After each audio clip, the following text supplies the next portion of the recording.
الحمد لله نحمده ونستعينه ونستغفره ونؤمن به ونتوكل عليه ونعوذ بالله من شرور أنفسنا ومن سيئات أعمالنا من يهده الله فلا مضل له ومن يضلله فلا هادي له ونشهد أن لا إله إلا الله وحده لا شريك له ونشهد أن محمدا عبده ورسوله أما بعد فأعوذ بالله من الشيطان الرجيم بسم الله الرحمن الرحيم شهر رمضان الذي أنزل فيه القرآن هدى للناس وبينات من الهدى والفرقان قال النبي صلى الله عليه وسلم هو شهر أوله رحمة وأوسطه مغفرة وآخره عتق من النار صدق اللہ العظیم۔ پھر انتہائی قابل احترام واجب الاحترام دوستوں بزرگوں عزیزوں، اللہ رب العزت کا بہت احسان ہے کہ اس پروردگار عالم نے ہمیں ہماری زندگی کے اندر ایک مرتبہ پھر خیر و عافیت کے ساتھ، عزت و سلامتی کے ساتھ، سب سے بڑھ کر ایمان کی سلامتی کے ساتھ اللہ رب العزت نے یہ بابرکت مہینہ ایک مرتبہ پھر ہماری زندگی کے اندر عطا فرمایا۔ تو میرے دوستو، یہ بہت بڑی اللہ رب العزت کی نعمت ہے کہ اللہ رب العزت نے ہمیں یہ ایک مرتبہ پھر یہ موقع عطا فرمایا کہ ہم اللہ رب العزت سے اپنی بخشش طلب کر سکیں، ہم اللہ رب العزت سے لینے والے بن جائیں اور جنت میں جانے والے بن جائیں اور جہنم سے بچنے والے بن جائیں۔ تو میرے دوستو، نبی علیہ السلام جو ہے رمضان کے آنے سے پہلے ہی رمضان کی تیاری شروع کر دیا کرتے تھے، اور اس کے لیے نبی علیہ السلام عملی طور پہ بھی عمل کیا کرتے تھے، روزے رکھا کرتے تھے کثرت کے ساتھ، اور نبی علیہ السلام ایک دعا بھی کیا کرتے تھے کہ جب رجب کا نبی علیہ السلام چاند دیکھتے تو نبی علیہ السلام ایک دعا مانگا کرتے تھے۔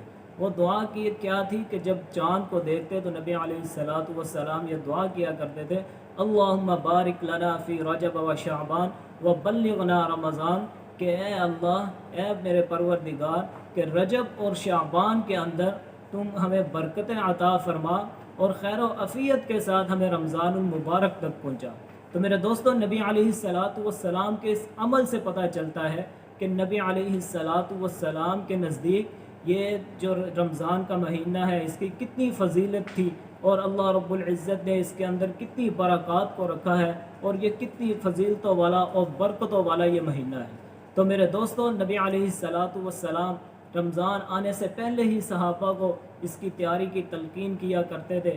صحابہ جو ہے اپنے معمولات زندگی جو تھے ان کو پہلے سے ہی، رمضان سے پہلے سے ہی سمیٹنا شروع کر دیا کرتے تھے، تاکہ جب رمضان آئے تو رمضان کے اندر صرف اور صرف اللہ رب العزت کی عبادت کی جائے، اور اس کے علاوہ اور کوئی دوسرا کام نہیں وہ کیا کرتے تھے۔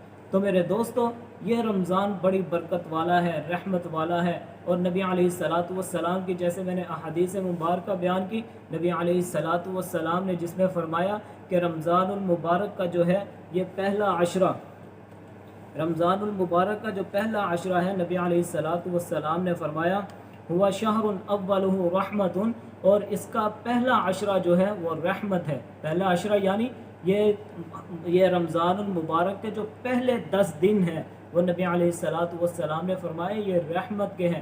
اللہ رب العزت کی رحمت بندے کے طرف متوجہ ہوتی ہے کہ آئے میرا بندہ میرے سے کچھ مانگے، میرے سے طلب کرے، میں اس کو عطا کروں۔ میرے دوستو، پورا سال جو ہے ہم اللہ رب العزت کی رحمت کے محتاج ہوتے ہیں، اور یہ ایسا مہینہ ہے اس کے اندر اللہ رب العزت کی رحمت بندوں کو ڈھونڈتی ہے کہ میرا بندہ آئے میرے طرف۔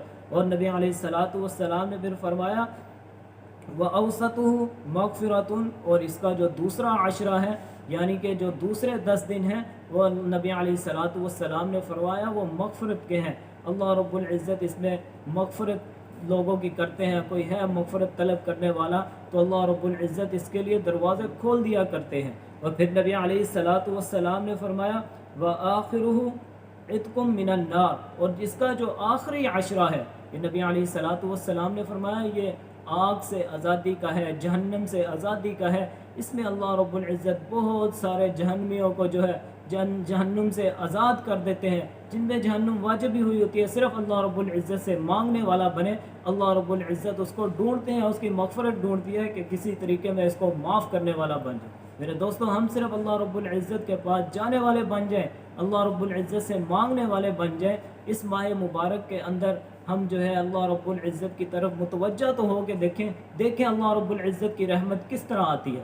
نبی علیہ الصلوۃ والسلام نے ایک حدیث میں آتا ہے، حضرت ابو سعید خدری رضی اللہ تعالیٰ عنہ فرماتے ہیں کہ نبی علیہ الصلوۃ والسلام نے فرمایا کہ رمضان المبارک کا جب مہینہ شروع ہوتا ہے تو اللہ رب العزت جنت کے تمام دروازوں کو کھول دیتے ہیں، اور پھر فرمایا اور جہنم کے جتنے دروازے اللہ رب العزت اس کو بند کر دیتے ہیں، یہاں تک کہ رمضان کا پورا مہینہ گزر جائے، نہ رمضان کے پورے مہینے کے اندر نہ تو اللہ رب العزت جنت کے کسی دروازے کو بند کرتے ہیں اور نہ ہی کسی جہنم کے دروازے کو کھولتے ہیں، یہاں تک کہ رمضان کا پورا مہینہ گزر جائے۔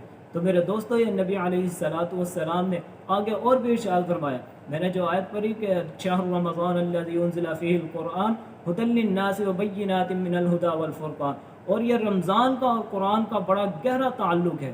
میرے دوستو، اللہ رب العزت فرما رہے ہیں کہ ہم نے قرآن پاک کو، قرآن مجید کو رمضان کے اندر ہم نے نازل کیا، اور قرآن کا تعلق کس طرح اس کے ساتھ گہرا۔ صبح کو اللہ رب العزت نے فرمایا کہ روزہ رکھے، انسان روزہ رکھے، بھوکا رہے۔ روزہ رکھنا صرف اسی کا نام نہیں کہ صرف کھانے پینے سے رک گئے، صبح سے لے کے اور غروب آفتاب تک کھانے پینے سے رکنے کا نام روزہ نہیں ہے۔ میرے دوستو، آج بہت سارے لوگ اس غلط فہمی میں ہیں، صرف یہ بھوکا رہنے کا نام روزہ ہے۔ صرف بھوکا رہنے کا نام روزہ نہیں، بلکہ میرے دوستو اس کے علاوہ آنکھ کی حفاظت، اس کے علاوہ آنکھ کا بھی روزہ، کان کا بھی روزہ، ہاتھوں کا روزہ، پاؤں کا روزہ۔ آنکھ کسی غلط چیز کی طرف نہ دیکھے، کان کسی غلط چیز کو نہ دیکھیں، ہاتھ کسی غلط کام کی طرف نہ چلیں، اور پاؤں کسی غلط کام کی طرف نہ اٹھیں۔ تو میرے دوستو یہ چیزیں، یہ تمام جسم کے اعضاء کا نام روزہ ہے۔ کھانے پینے سے اور یہ تمام چیزوں سے انسان رک جائے، اس کا نام ہی روزہ ہے۔ اور فرمایا کہ اگر کوئی شخص صرف یہ بھوکا رہتا ہے اور باقی کسی کام سے نہیں رکتا، نہ کسی گناہ سے رکتا ہے، اور میرے دوستوں تو فرمایا کہ اس کو صرف بھوکا رہنے کے علاوہ نہ تو اس کو کوئی اجر ملتا ہے، نہ کوئی ثواب ملتا ہے سوائے اس کو بھوکا رہنے کے۔ تو میرے دوستوں، ہمیں کوشش یہی کرنی چاہیے۔ بہت سارے لوگ اور موبائل پہ دیکھنا، فلمیں دیکھنا شروع ہو جاتے ہیں، کوئی یوٹیوب چلا رہا ہے، کوئی اس کے بعد گوگل پہ سرچ کر رہا ہے، کوئی وی سی آر پہ بیٹھا ہے، کوئی کیبل لگا کے بیٹھا ہے۔ اگر ان سے پوچھا جائے بھائی یہ کیا ہو رہا ہے تو کہتے ہیں جناب جی یہ ہم روزے کو جو ہے روزے کا وقت گزار رہے ہیں۔ میرے دوستو، یہ روزے کا وقت نہیں گزر رہا بلکہ آپ کا روزہ خراب ہو رہا ہے۔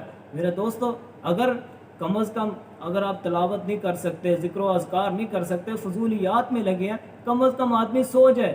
سونے میں یہ تو ہے انسان اگر کوئی نیکی نہیں کر رہا تو کوئی گناہ بھی نہیں کر رہا۔ تو میرے دوستو، ان چیزوں سے بچنا چاہیے۔ اور نبی علیہ السلام نے فرمایا تھا کہ رمضان کے ساتھ قرآن کا بڑا گہرا تعلق، صبح کا روزہ اور پھر رات کی تراویح کے اندر قرآن پاک کو سنا جائے، قرآن پاک کو پڑھا جائے۔ اور نبی علیہ الصلوۃ والسلام نے فرمایا کہ جو شخص رمضان کے اندر رات کو نماز پڑھتا ہے، یعنی تراویح کی نماز پڑھتا ہے، تو نبی علیہ الصلوۃ والسلام نے فرمایا کہ اس کو ایک سجدے پر 1500 نیکی کا ثواب ملتا ہے۔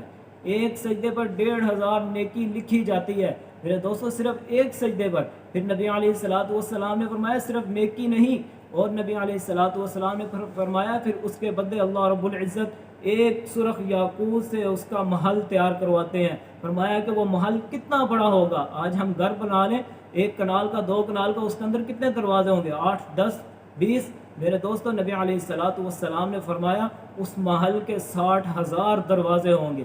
کتنے دروازے؟ 60,000 دروازے۔ پتہ چلتا ہے کہ وہ محل کتنا بڑا ہوگا جس کے 60,000 دروازے ہوں گے۔ پھر نبی علیہ الصلوۃ والسلام نے فرمایا کہ وہ ہر دروازے کے ساتھ، ہر دروازے کے اندر جاتے ہی اس کے منسلک ایک ایسا محل تیار ہوگا جو سونے کا بنا ہوا محل ہوگا، سرخ یاقوت سے مزین ہوگا۔ میرے دوستو، یہ کس شخص کے لیے؟ اس شخص کے لیے جو رات کو اللہ کی عبادت کرتا ہے، رات کو اللہ کے سامنے سجدہ سجود ہوتا ہے، جو تراویح کی نماز ادا کرتا ہے، یہ اس شخص کے لیے اللہ رب العزت نے یہ انعامات رکھے ہیں۔ اور پھر نبی علیہ الصلوۃ والسلام نے فرمایا یہ